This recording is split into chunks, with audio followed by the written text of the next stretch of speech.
আপনারা কি সত্যি সত্যি পরিবর্তন চান নাকি আবার ওই আওয়ামী লীগের নৌকাতে ফিরে যেতে চান? চান নাকি?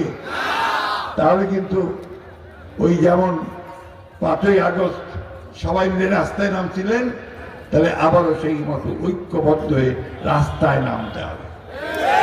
রাস্তায় নামতে হবে নিজের অধিকার আদায়ের জন্য, ভোটের অধিকার আদায়ের জন্য, ভাতের অধিকার টানার জন্য এবং ন্যায় বিচার পাওয়ার জন্য, সামাজিক মর্যাদা পাওয়ার জন্য। আমি একটা কথা বলি ভাই, একটা কথা মনে রাখতে হবে আপনাদের। আমাদের যে হিন্দু সম্প্রদায়ের বোনেরা এখানে আছে, ভাইয়েরা আছে, আর আমার এদিকে আমার মুসলমান বোনেরা আছে, মায়েরা আছে। আমাদের কোনো পার্থক্য আছে? একটাই পার্থক্য, যে ধর্ম চর্চাটা আলাদা, তাই না? কিন্তু যখন পূজা হয় তখন আমাদের মায়েরা বোনেরা আমাদের ছেলেরাও কিন্তু দেখতে যায়, তাই না? আর আমাদের যখন আপনার ঈদের অনুষ্ঠান হয় তখন সেমাই খাওয়া আমাদের হিন্দু ভাই বোনেরা সবাই আসে, আসে না বাড়িতে বাড়িতে? এই একটা সুন্দর সম্পর্ক নিয়ে আমরা এখানে জড়িয়েছি। এই যে সাম্প্রদায়িক একটা সম্প্রীতি, এটা পৃথিবীর অন্য কোনো দেশে নাই, ভারতেই নাই, কিন্তু বাংলাদেশে সেই সম্প্রীতি আছে। সুতরাং আমাদেরকে এখানে কেউ ওই ধরনের কথা বলে যেখানে আপনার সাম্প্রদায়িকতা হচ্ছে, এটা মানতে আমরা রাজি নই। আমরা পরিষ্কার করে বলতে চাই যে বাংলাদেশে কোনো সাম্প্রদায়িকতা নাই, এবং আমরা এটা নিশ্চিত করে বলতে পারি যে আমরা যদি কখনো সুযোগ পাই, জনগণের ভোটের মাধ্যমে যদি আমরা কোনোদিন ক্ষমতায় যেতে পারি, রাষ্ট্রপতির দায়িত্বে যেতে পারি, তাহলে আমরা নিশ্চিত করব এই দেশের সকল সম্প্রদায়ের, সকল ধর্মের মানুষের অধিকারকে নিশ্চিত করা হবে। আমরা নিশ্চিত করব আমার কৃষক যাতে ফসলের ন্যায্য মূল্য পায়, সেটা আমরা নিশ্চিত করব। আমার শ্রমিক ভাই তার জন্য ন্যায্য হিস্সা পায়, সেটা আমরা নিশ্চিত করব।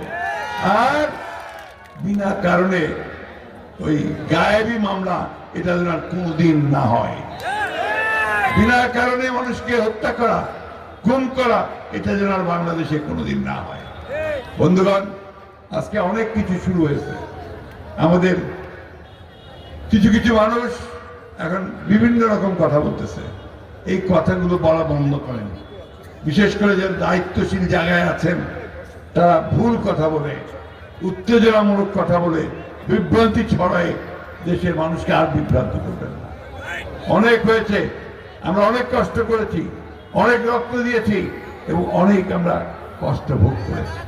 তাই আজকে আমাদের কাছে যেটা সবচেয়ে বড় প্রয়োজন, আমরা শান্তিতে থাকতে চাই, আমরা শান্তিতে একটা নির্বাচন করতে চাই।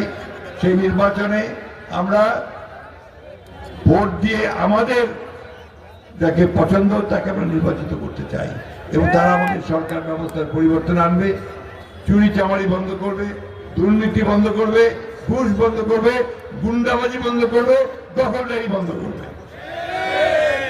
দখলদারদের আপনারা সহ্য করবেন না, যারা জোর করে চাঁদাবাজি করে তাদেরকে সহ্য করবেন না। আমি আপনাদের অনুরোধ করবো, যদি এমন কেউ করে তাদেরকে ধরে আপনার পুলিশের হাতে সোপর্দ করবেন। এটা কখনোই করা যাবে না, করতে দিবেন না। আপনার উপরে নির্ভর করবে যে আপনার দেশটাকে কিভাবে চালাবেন। সেই দেশটা আমাদেরকে, আমাদের দেশ, এটা কারো বাপের দেশ না। একটা গানটা শুনছেন না, একটা গান হচ্ছে একটু ভারতে, দেশটা তোমার বাপের নাকি? দেশটা কারো বাপের না ভাই, এটা আমার রক্তে পানি করা দেশ। আমরা সবাই জান দিয়ে পেয়েছি বাংলা, কারো দানে পাওয়া নয়। আমরা দান পাইনি, এটা আমরা প্রাণ দিয়েছি, জান দিয়েছি, রক্ত দিয়েছি। সেই বাংলাদেশ আমাদের। বন্ধুগণ, সেই বাংলাদেশের জন্য আমরা সব সময় প্রস্তুত আছি। আমি বুড়া হয়ে গেছি, বুড়া হয়ে যাচ্ছি। আমি আমার সারাটা জীবন এই লড়াই সংগ্রামের মধ্যে আছি। একটা মাত্র লক্ষ্য আমার, যে আমি যেন বাংলাদেশকে সত্যিকার অর্থেই একটা নির্যাতন মুক্ত, শোষণ মুক্ত, শান্তিময়, প্রেমময় একটা বাংলাদেশ দেখতে পারি। সেটাই হবে আমাদের উপযুক্ত প্রাপ্তি। তাই অনুরোধ করব, আমরা কারোর উপর প্রতিহিংসা চালাতে চাই না, আমরা কারোর প্রতিশোধ নিতে চাই না। আমরা সবাইকে নিয়ে ভালোবেসে আমরা নতুন বাংলাদেশ গড়ে তুলতে চাই। আসুন আমরা সবাই মিলে সেই লক্ষ্যে কাজ করি। আমার শেষ কথা আপনাদের কাছে, আমি কিন্তু আজকে কোনো ভোটের প্রচারণা করতে আসি নাই আপনাদের এখানে। আমি সেই যেই কথাটা বলতে এসেছি আপনাদের কাছে, এই কথাটা যে বন্ধুগণ, এই দেশটা আপনার, এই মাটি আপনার, এই মানুষগুলো আপনার। আপনাকে এটাকে রক্ষা করতে হবে। আপনাকে আপনার দেশের জন্য, মানুষের জন্য দরকার আরেকটা লড়াই লড়তে হবে যদি প্রয়োজন হয়। তাই আসুন আমরা আগামী দিনগুলোতে আমরা ঐক্যবদ্ধ হই। আমাদের নেতা তারেক রহমান এখনো দেশে ফিরে আসেননি।